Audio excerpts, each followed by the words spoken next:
Hey everyone, and welcome back. Now look, we all want to create things, and if you're watching this video, there's a good chance that you want to create things. But the challenge with the things that we create, or the ideas of which we want to create from, is that they're never quite as good as we hope them to be. I can guarantee you by the end of this video, you're going to have the tools to create the best art that you have ever created. And if you like this content of how to come up with creative ideas or what it means to create work that you're really proud of, feel free to hit the subscribe button. I post a video every single week reviewing books on creativity, talking about creativity. So feel free to jump on board. I'd love to have you. We're going to be looking at Rick Rubin's book, The Creative Act, A Way of Being. And I'm going to be honest, this was probably the best book I've ever read on creativity. Not only was it nearly exhaustive in the way that it covers 78 different topics on creativity, but I found it to be helpful to inform this discussion right here. Now, how are we going to equip you, the listener, the watcher, the person on the other side of the screen, with the tools to create the best thing that you've ever created? Well, we're going to answer 5 different questions. And those questions are as follows. When is the right time to start creating? How to choose between option A and option B? Where do you see your creativity? Why does the why not actually matter when you're creating? And finally, what is the perfect mindset of a creator?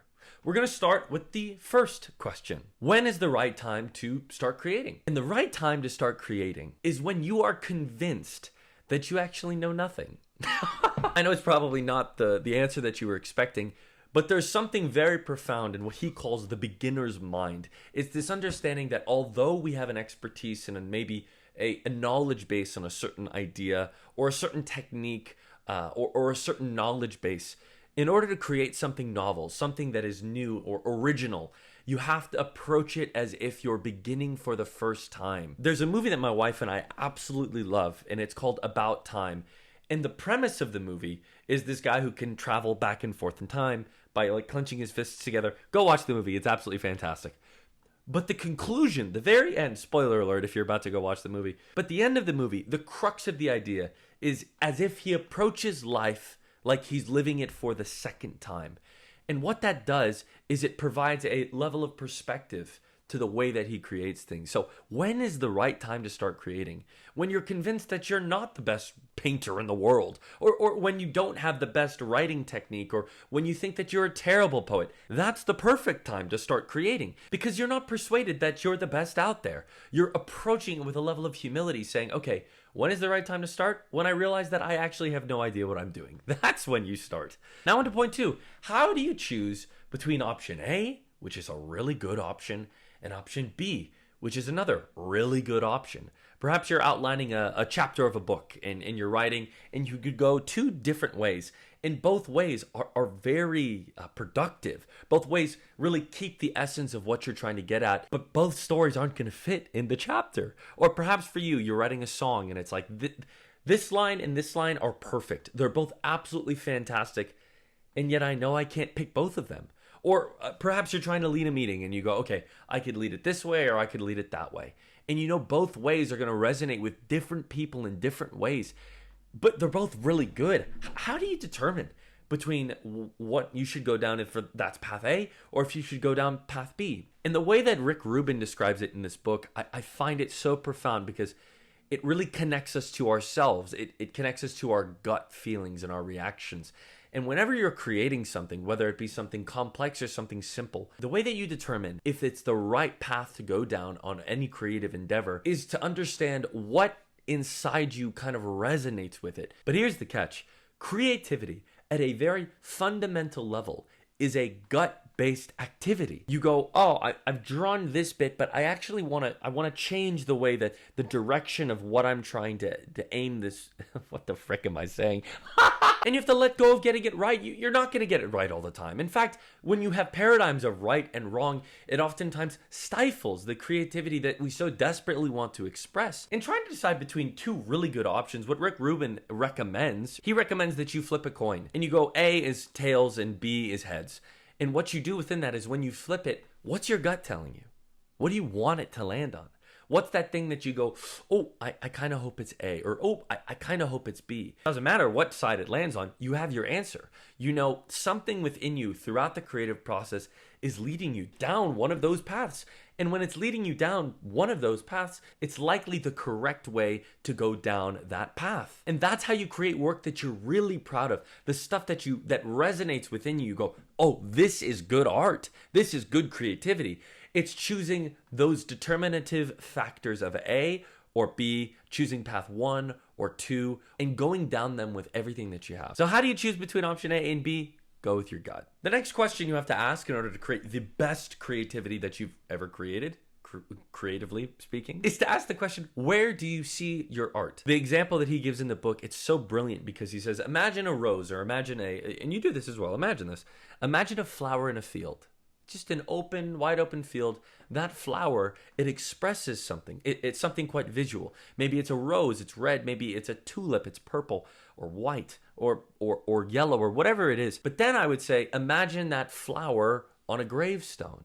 Imagine that flower in someone's hair. Imagine that flower dried out and sitting in your car for months on end. You see, the context from which we create from is very important because it shapes the stories that we're trying to tell within our creativity. So when we ask ourselves, where do you see your art? It helps frame the position of how we approach creating in and of itself. We'll put it this way. If you're trying to write on a post-it note, like a little note, the content of that note is going to be different if it's sitting on your desk at work rather than sitting in the car of the person that you're married to before they go to work. In that context of understanding where do you see your creativity, it helps drive you towards the work that is much more profound and fulfilling, to really create that work that is the best that you've ever created. Which kind of leads into the next question, which is, why does the why not matter? You've probably heard it said before. You have to start with the why. What is the why? What's the motivating factor behind your creativity? And I would push against this, and so would Brother Rick Rubin, because I think the why oftentimes can be muddled. We convince ourselves of our own why based off of what we had for lunch, not based off of the true deep meaning of our why. Oftentimes we create because we want the rewards of what we create. We want potentially financial gains, or we want the affirmation of the people around us, or we want whatever it may be, whether it be positive motivation or negative motivation. Oftentimes they're just mixed motives. Sometimes we create because we just love creating, and that is good enough for itself. We don't have to have this deeply profound reason for why we create. We just have to create. And in this case, why does the why not matter? Because the what matters so much more. And yes, are there alternative motives as to why we're creating? Almost certainly.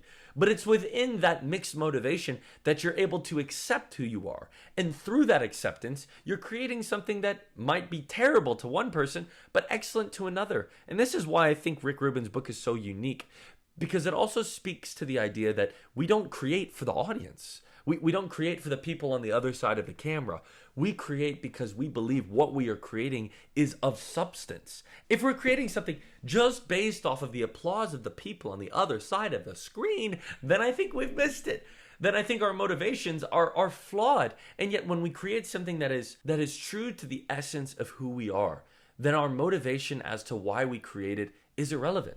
Because why? Because we're enjoying the process throughout. So again, why does the why not matter? Because the what of actually putting your hand to the plow to work on the thing that you're doing and creating is much more important. Finally, what is the perfect mindset of a creator? What is it that shapes the thoughts and the cognition of those who make the things that we aspire to make ourselves? And there are 3 attributes to the perfect mindset of a creator. And it's this: they have to have an abundance mindset, they have to be collaborative, and they have to be playful. Now, what do I mean by that? The first one, an abundance mindset, is understanding that the ideas that we have, they're not even our own to begin with.